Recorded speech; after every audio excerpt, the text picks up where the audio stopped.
नमस्कार मेरे प्यारे देशवासियों। आज की इस सुबह हम एक बार फिर से आपके बीच हैं अपने विशेष विश्लेषण एपिसोड के साथ। कल्पना कीजिए, अगर आपकी पेंशन राशि अचानक दुगनी तिगुनी हो जाए तो रिटायरमेंट के बाद का जीवन कितना सुकून भरा हो सकता है। लेकिन सवाल यह है कि क्या ये सिर्फ एक सपना है या हकीकत बनने वाली है। अगर आप पहली बार हमारे चैनल पर आ पहुंचे हैं तो कृपया अभी चैनल को सब्सक्राइब कर लें, बेल आइकन दबाकर नोटिफिकेशंस ऑन करें ताकि हर महत्वपूर्ण अपडेट जैसे आज की ये पेंशन रिसर्च रिपोर्ट सीधे आपके मोबाइल पर आ जाए। साथ ही इस वीडियो को लाइक करें, शेयर करें और कमेंट्स में बताएं कि आपकी पेंशन से जुड़ी सबसे बड़ी चिंता क्या है। इससे ना सिर्फ हमारी आवाज मजबूत होगी बल्कि लाखों पेंशन धारकों तक ये सच्चाई पहुंच सकेगी। अब चलिए बिना देर किए आज के इस विस्तृत विश्लेषण में डूबते हैं, जहां हम उन वायरल खबरों की पड़ताल करेंगे जो सोशल मीडिया पर तहलका मचा रही हैं।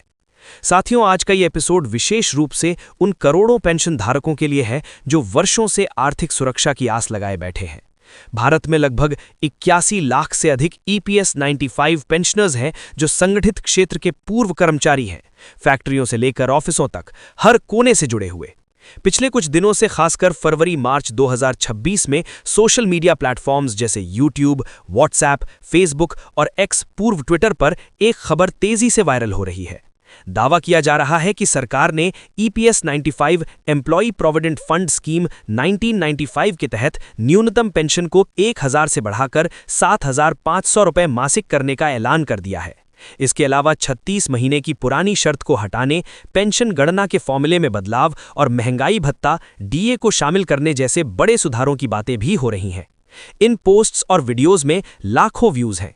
एक वायरल वीडियो में तो 5 लाख से अधिक शेयर्स हो चुके हैं, जहां एक कथित इनसाइडर दावा करता है कि बजट 2026 में ये सब लागू हो जाएगा। ऐसी खबरें सुनकर पेंशन धारकों के दिलों में उम्मीद जग गई है, लेकिन साथ ही कई सवाल भी खड़े हो गए हैं। क्या ये सच्चाई है या सिर्फ अफवाह है?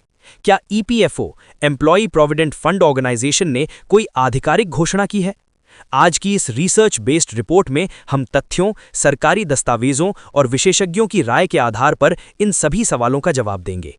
हमने EPFO की वेबसाइट, संसदीय बहसों, कोर्ट केसेस और सोशल मीडिया ट्रेंड्स की गहन जांच की है ताकि आपको सही तस्वीर मिल सके। सबसे पहले आइए समझते हैं कि EPS 95 योजना आखिर है क्या, क्योंकि बिना इसके बेसिक्स जाने इन बदलावों का मतलब समझना मुश्किल है। EPS 95 का पूरा नाम एम्प्लॉई प्रोविडेंट फंड स्कीम 1995 है। नोट करें, ये 1995 में शुरू हुई थी, ना कि देश बनो 995 जैसा कुछ वायरल पोस्ट्स में गलत लिखा जा रहा है। ये योजना भारत सरकार के श्रम एवं रोजगार मंत्रालय के अधीन EPFO द्वारा संचालित एक सोशल सिक्योरिटी स्कीम है, जिसका मुख्य उद्देश्य संगठित क्षेत्र, ऑर्गेनाइज्ड सेक्टर के कर्मचारियों को रिटायरमेंट, अक्षमता या मृत्यु के बाद आर्थिक सहारा प्रदान करना है। 16 नवंबर 1995 को लागू हुई इस स्कीम के तहत कर्मचारी का basic salary plus dearness allowance का 8.33% हिस्सा कैप्ड 15,000 रुपये तक पेंशन फंड में जाता है और नियोक्ता भी उतना ही योगदान देता है।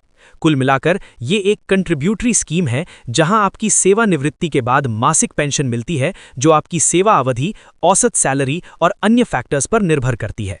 उदाहरण के लिए, अगर आपने 20 साल की सेवा की और औसत सैलरी 10,000 रुपये थी, तो पेंशन फॉर्मूला सेवा महीनों बाय 2 यहाँ पर औसत सैलरी बाय 70 के आधार पर कैलकुलेट होती है। लेकिन समस्या ये है कि 1995 में शुरू हुई ये स्कीम आज की महंगाई से मेल नहीं खा रही। EPFO के आंकड़ों के अनुसार 2025 तक 65 लाख से अधिक पेंशनर्स सक्रिय हैं और इनमें से 40% से ज्यादा न्यूनतम पेंशन पर निर्भर है। ये स्कीम ना सिर्फ पेंशन देती है बल्कि फैमिली पेंशन, विडो पेंशन और रिटर्न ऑफ कंट्रीब्यूशन जैसी सुविधाएं भी प्रदान करती है। लेकिन वर्षों से पेंशनर्स का दर्द यही है कि ये सुरक्षा अब अपर्याप्त लग रही है। अब आते हैं मुख्य विवाद पर, न्यूनतम पेंशन की राशि। वर्तमान में EPS 95 के तहत न्यूनतम पेंशन 1000 रुपये प्रतिमाह है, जो 2014 में 800 रुपये से बढ़ाई गई थी। हाँ, आपने सही पढ़ा, 12 साल बाद भी कोई बदलाव नहीं।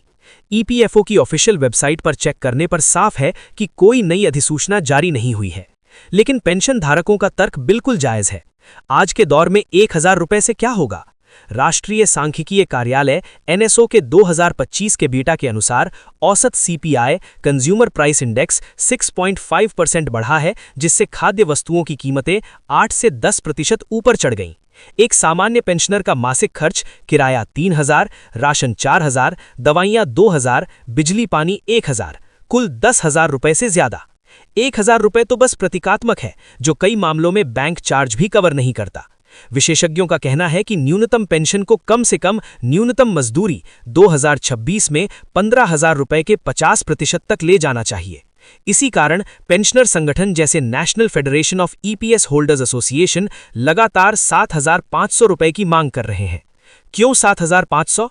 क्योंकि ये राशि 2014 की 1,000 रुपए को महंगाई के हिसाब से एडजस्ट करने पर आती है।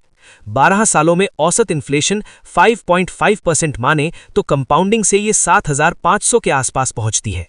एक retired textile worker Ramlal ji ने अपनी स्टोरी शेयर की। 30 साल फैक्ट्री में पसीना बहाया, आज 1,000 रुपए पर पूते की फीस कैसे दूं? 7,500 मिले तो जिंदगी पटरी पर आ जाए। ऐसी लाखों कहानियां हैं जो इस मांग को मजबूत बनाती हैं। इस मांग की जड़ें गहरी हैं। जब ईपीएस 95 शुरू हुई तब औसत सैलरी 3,000-4,000 रुपए थी और महंगाई रेट 6% के आसपास। लेकिन 2026 में न्यूनतम वेतन 15,000 रुपए है और हेल्थ केयर कॉस्ट 15% सालाना बढ़ रही है।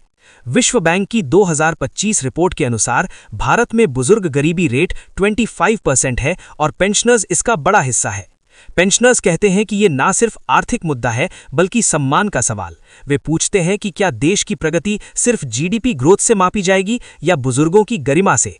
इसी वजह से 7,500 रुपए की मांग एक मूवमेंट बन गई है। संगठनों ने संसद के बाहर धरने दिए, ऑनलाइन पिटिशंस शुरू की। change.org पर एक पिटिशन को 2 लाख सिग्नेचर्स मिल चुके हैं। लेकिन सरकार का रुख, श्रम मंत्री ने दिसंबर 2025 में संसद में स्पष्ट कहा, कोई तत्काल योजना नहीं है।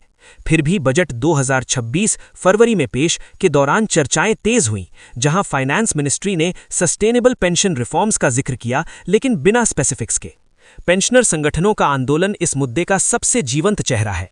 देश भर में 50 से अधिक संगठन सक्रिय हैं। दिल्ली का all India trade union Congress AITUC, Mumbai का नेशनल मूवमेंट फॉर ईपीएस और राजस्थान का स्टेट ईपीएस एसोसिएशन। इनका कहना है कि कर्मचारियों ने अपनी जिंदगी देश की अर्थव्यवस्था को मजबूत करने में लगाई।